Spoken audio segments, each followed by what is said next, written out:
వసుదేవసుతం దేవం కంసచాణూరమర్దనం దేవకీ పరమానందం కృష్ణం వందే జగద్గురుం.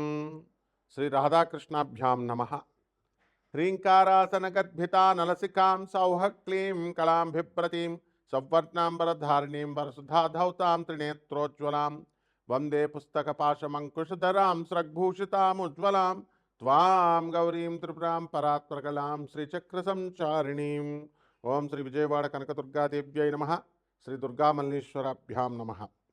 ఇప్పుడు మనుషులంతా కూడా లక్ష్మీదేవి కావాలని అందరూ కోరుకుంటూ ఉంటారు. డబ్బు కావాలి ప్రతి ఒక్కళ్ళకి కూడా. ధనమూలం ఇదం జగత్ అన్నారు. డబ్బులు లేకపోతే అడుగు తీసి అడుగు ముందుకు వేయలేము. ఆర్టీసీ బస్ ఎక్కాలన్నా ట్రైన్ ఎక్కాలన్నా డబ్బులు లేదే కుదరదు. పాల బిల్లు, కరెంటు బిల్లు, రోడ్డు మీద నడవడానికి ట్యాక్స్, ఇంట్లో ఉండడానికి ప్రాపర్టీ ట్యాక్స్, ఇలా ఏది చూసినా సరే డబ్బులతోనే ముడిపడింది. ఆఖరికి భార్యను పెళ్లి చేసుకునేటప్పుడు కట్నాలు ఇచ్చి చేసుకోవాల్సి వస్తుంది. కట్నాలు తీసుకుంటున్నారా లేదా? మరి ఉదారంగా భార్యలు పాపం వాళ్ళకి ఏదో ఫేవర్ చేసినట్టు మగవాళ్ళు బిల్డప్ ఇవ్వకూడదు. కట్నాలు తీసుకుంటున్నారు. కాబట్టి అడుగునా కూడా ఇంకా న్యాచురల్ ప్రేమ ఎక్కడ ఉంది కట్నం తీసుకున్నప్పుడు? కాబట్టి ఈ విధంగా ప్రతి సంఘటనలో బిడ్డలు కూడా వాళ్ళ చదువుల కోసం బిడ్డల తల్లిదండ్రుల దగ్గర వాళ్ళు వింటూ ఉంటారు.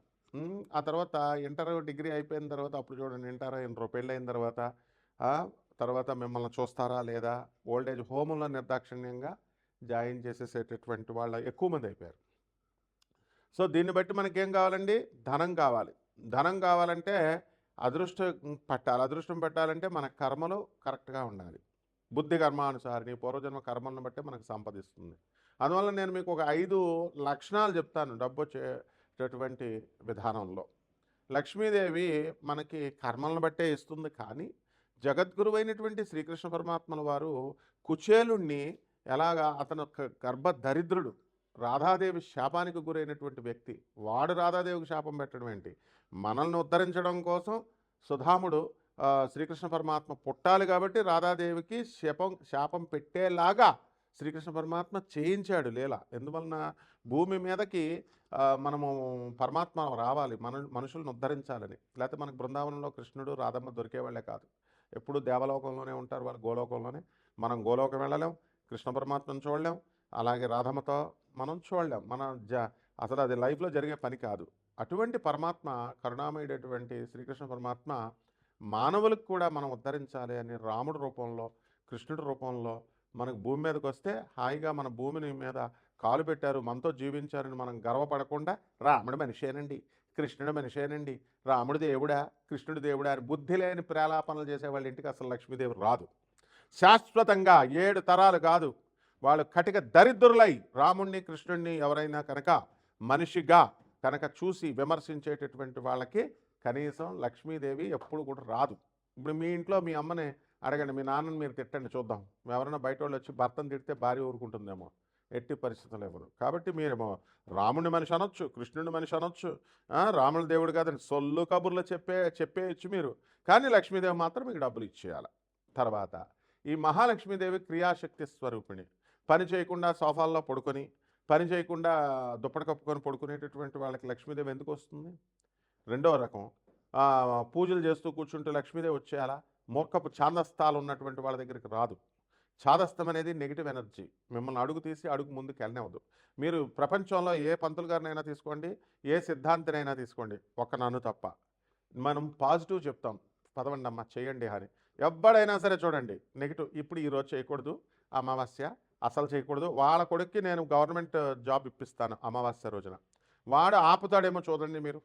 వాడేమో మీకు అందరికీ అమావాస్య పనికిరాదు, బయటకు వెళ్ళకూడదు అంటాడు. మేము గవర్నమెంట్ ఇంటర్వ్యూ పెడతాం ఆ రోజు, ఐఏఎస్ ఇంటర్వ్యూ పెడితే పంతులు గారు తన కొడుకుని పంపడా? ఒకటే చెప్పండి. పంపిస్తాడు. అంటే అప్పుడు అతనికి అన్వయించబడవు. మీకేమో మైలు సంవత్సరం ఉంటుంది, మీరు అసలు వెళ్ళకూడదంటారు.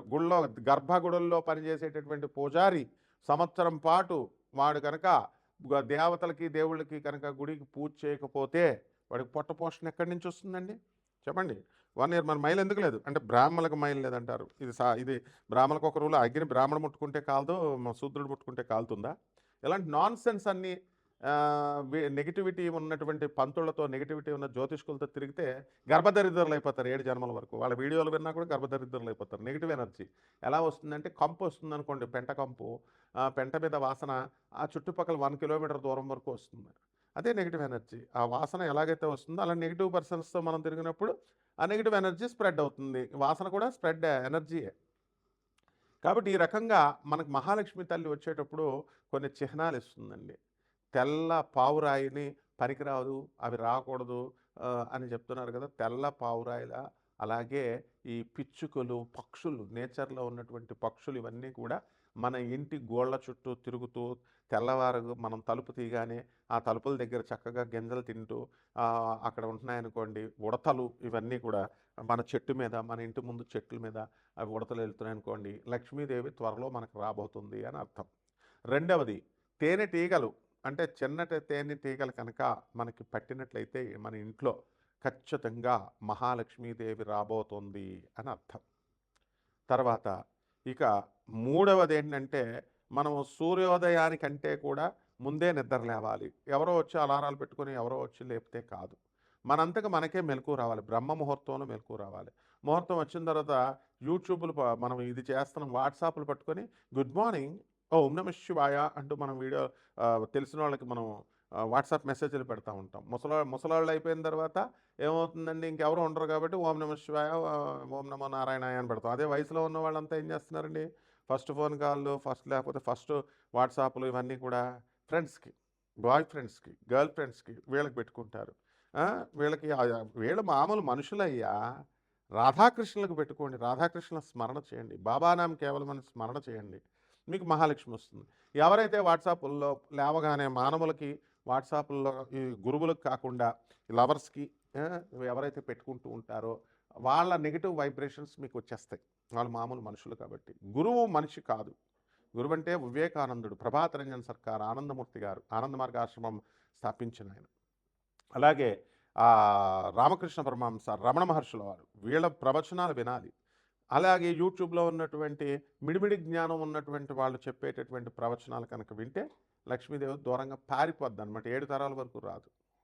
దీపం దేవుడేపు తిరగ పెట్టాలా, దేవుడేపు నీ వైపు తిరగ పెట్టకూడదా, వాస్తు ఈశాన్యంలో మూల చీపు పుల్ల కూడా పెట్టకూడదా, ఇలాంటి చెత్త అంతా వింటే లక్ష్మీదేవి ఎగిరిపోద్ది. ఇంటర్వ్యూలో మేము అడగం వాళ్ళ పిల్లల్ని, తోలు తీసేసి క్వశ్చన్స్ అడుగుతాం. చెప్పరా లా ఆఫ్ థర్మోడైనమిక్స్ చెప్పు, what is the 0th law of thermodynamics. ఏమో వాళ్ళ పిల్లలకు నేర్పిస్తాడు, మీకేమో చాదస్తాలు నేర్పిస్తారు. కాబట్టి బీ కేర్ఫుల్.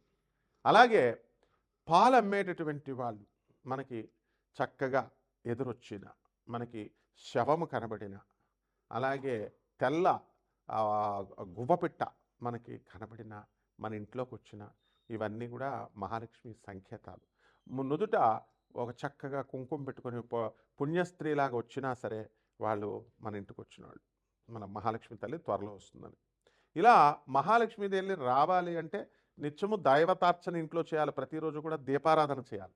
చేయకుండా మీరు దీపారాధన నూనె అయిపోతుందని చెప్పేసి ఎలక్ట్రిక్ బల్బులు వెలిగిస్తున్నారు, క్రిస్టియన్స్ వెలిగిస్తున్నట్టు. లక్ష్మీదేవి ఉండదండి. తిలలో నువ్వుల నూనెతో చేసినప్పుడు మాత్రమే మహాలక్ష్మి ఉంటుందన్నమాట. అలాగే పుష్పాలు, పువ్వులు పెట్టాలి. పత్రం, పుష్పం, ఫలం, తోయం, నైవేద్యాలు లోపల మనం వండి పెట్టక్కర్లేదు, బెల్లం మొక్క పెట్టచ్చు. అసలు మెయిన్గా చాదస్తం ఉన్న చోట లక్ష్మీ తల్లి ఉండదు. ఎవరైతే మూఢనమ్మకాలు, మూఢ చాదస్తాలు పట్టుకుంటారో వాళ్ళ ఇంట్లో దరిద్ర దేవత తిష్ట వేసుకుంటుంది. అంతేగాని ఎగ్జాంపుల్ చెప్తాను. ఇప్పుడు మీరు దుమ్ము దులుపుతున్నారు, ఇల్లంతా దుమ్ము దులుపుతున్నారు, మరి నీ మనసులో ఉన్న దుమ్ము దులపాలి కదమ్మా. నీ మనసులో ఈర్ష్య, అసూయ, రాగద్వేషాలు ఇవన్నీ ఉన్నాయి కదా.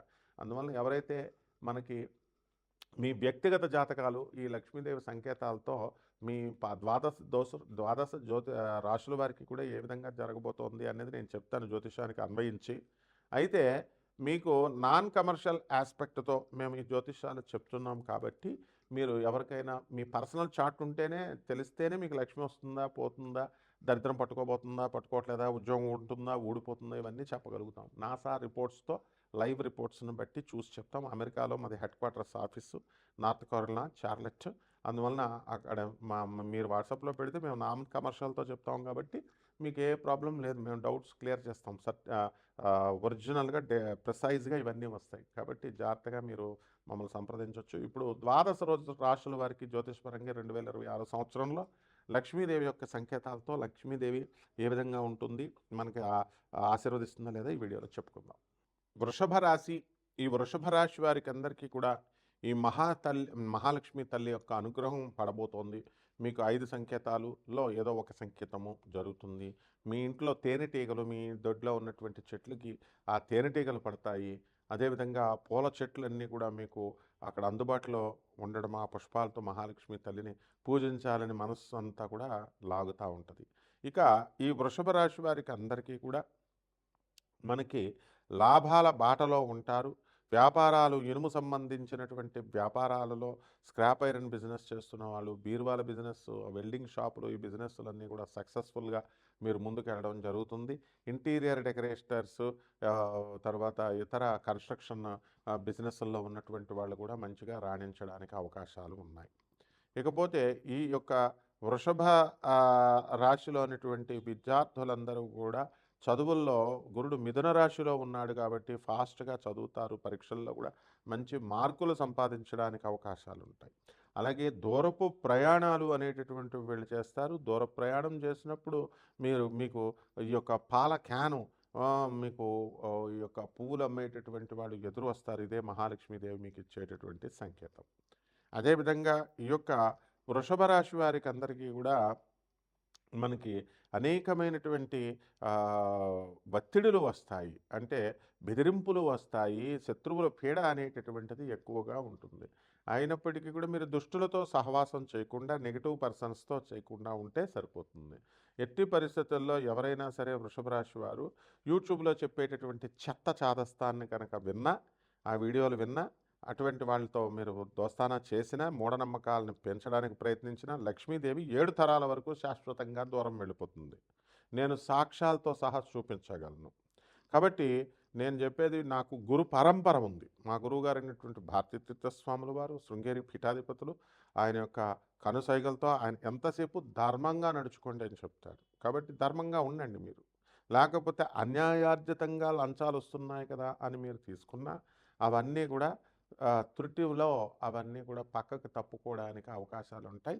పోలీస్ కేసుల్లో మీరు ఇరుక్కోవడానికి అవకాశాలు ఉంటాయి. అంటే అన్యాయమైన ఇల్లీగల్ బిజినెస్లు చేయకూడదు. యాంటీ సోషల్ ఎలిమెంట్స్తో మీరు తిరగకూడదు.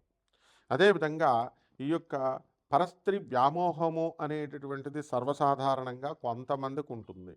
ఇదంతా రావణాసురుడి సంతానం అన్నమాట, రాముల వారి సంతానం కాదు.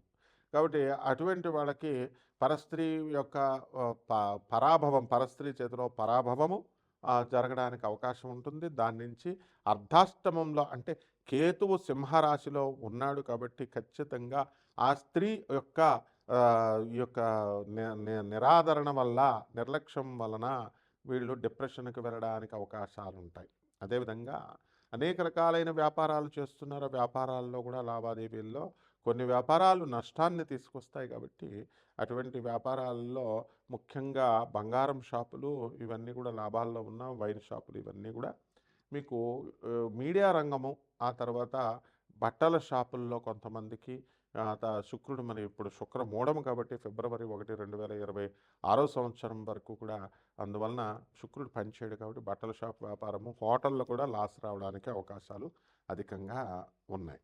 కాబట్టి ఈ రకంగా నిర్లక్ష్యము అని ముందు వదిలేసుకోవాలి.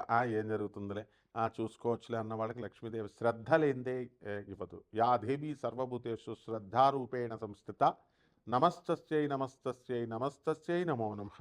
అంటే శ్రద్ధ లేనిటువంటి వాడికి లక్ష్మి రాదు. ఆ శ్రద్ధ లక్ష్మి అయి ఉంది. అందువల్ల పరిహారాలు ఏం చేసుకోవాలంటే మేడి చెట్టులో కూర్చొని అనగా దత్తాత్రేయ స్వామి వారిని 64 యోగిని గణాలతో మీరు పూజ చేసుకోవాలి. యోగిని మాతల పూజ.